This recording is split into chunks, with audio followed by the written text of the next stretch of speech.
جو آپ کا کاؤنٹ ڈاؤن شروع ہو چکا ہے آج، تو یہ بہت ایکسٹریم میئر نہیں لیا وفاقی حکومت نے کہ کے پی کے ہاؤس کو سیل کر دیا ہے؟ 40 کے قریب فیملیز ہیں، انہیں کہا ہے کہ آپ بے دخل ہو جائیں، یہاں سے ان کو گھر خالی کر دیں، اور بلڈنگ بائی لاز کی وائلیشن پہ سب سے پہلے فرمائے گا آپ کی موجودگی سے فائدہ اٹھاتے ہوئے جو K P K house, Sindh house, Punjab house, ان کی لیگل سینکٹیٹی کیا ہے، لیگل سٹیٹس کیا ہوتا ہے؟ کیا وفاق یہاں مداخلت کر سکتا ہے جیسے پہلے علی امین گنڈا پور کی گرفتاری کے وقت کی گئی؟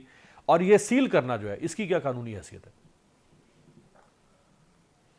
دیکھیے، میں نے آج کنونشن میں بھی کہا تھا کہ یہ جو آئینی ترامیم ہے اور یہ جو نظام حکومت ہے، یہ جو طرز گورننس ہے، یہ پاکستان کی فیڈریشن کے لیے دن بدن خطرہ بنتا جا رہا ہے۔ اس وقت تک یہ کارروائی یہاں پہ اس سے پہلے نہیں ہوئی تھی۔ یہ ہاؤسز کس طرح کے کاموں کے لیے استعمال ہوتے رہے پہلے؟ آپ کو یاد ہے سپریم کورٹ پہ جو نواز شریف نے حملہ کروایا تھا سجاد علی شاہ کے زمانے میں، 97 اس کے لیے جو لوگ لائے گئے تھے یہاں، ان کو نان اور کباب کھلائے گئے تھے۔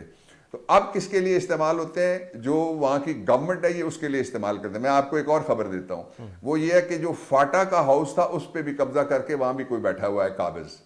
فاٹا کا ہاؤس اسینشلی کانسٹیٹیوشنل امینڈمنٹ کے بعد وہ زمین ساری، وہ سٹرکچر سارا، اور وہ جو بلڈنگ ہے وہ ساری کی ساری، اس کے اندر جو انسٹالیشنز ہیں وہ ساری کی ساری، وہ جو مرضی اندر بنائیں، وہ ساری کی ساری جو ہیں وہ ویسٹ کرتی ہیں ان دی اونرشپ آف کے پی کے۔ اس لیے یہ ان کے لوگوں کی اور ان کے اجتماعی شعور کی اور یہ صوبائی خود مختاری کی نفی ہے، ایک بات۔ دوسرا، میں آپ کو ایک مثال دینے لگا ہوں جی، اور بات سچ ہے اور رسوائی کی بھی ہے۔ مثال یہ ہے کہ آپ ذرا گولڑا کی طرف سے آئیے اور آپ رائٹ سائڈ کے اوپر جب آپ آ رہے ہوں گے، آپ جا رہے ہیں شارع دستور، اس سرزمین بے دستور میں، اس کی طرف، تو رائٹ سائڈ پہ FA2 ہے جہاں میں بھی رہتا ہوں، جہاں بے نظیر بھٹو بھی اسی گلی کے دوسرے کونے میں رہتی تھیں، اور یہ جو سیکٹر ہے یہ جاتا ہے F6 تک۔ اور اس جگہ کوئی کمرشل بلڈنگ آپ کو نظر آتی ہے؟ نہیں، کیونکہ یہ اجازت ہی نہیں ہے کمرشل بلڈنگ۔ اب آ جائیے اسی سڑک کے بائیں طرف، پہاڑ والی طرف، اتنے اونچے میناروں والی کمرشل بلڈنگز بن رہی ہیں، شادی ہال بن رہے ہیں، ہاسپٹلز بن رہی ہیں، دوسری فیسلٹیز بن رہی ہیں، کمائی کی جا رہی ہے۔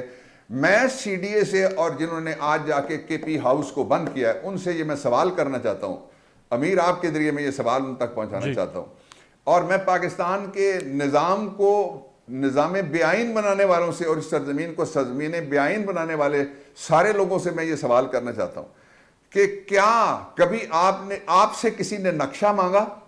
آپ نے کوئی نقشہ اپروو کیا؟ اگر اپروو کیا تو وہ آپ کے شو میں لے آئیں، میں ان کو شاباش دینے کے لیے اور انعام دینے کے لیے آپ کے شو میں آپ کے دفتر میں آ جاؤں گا۔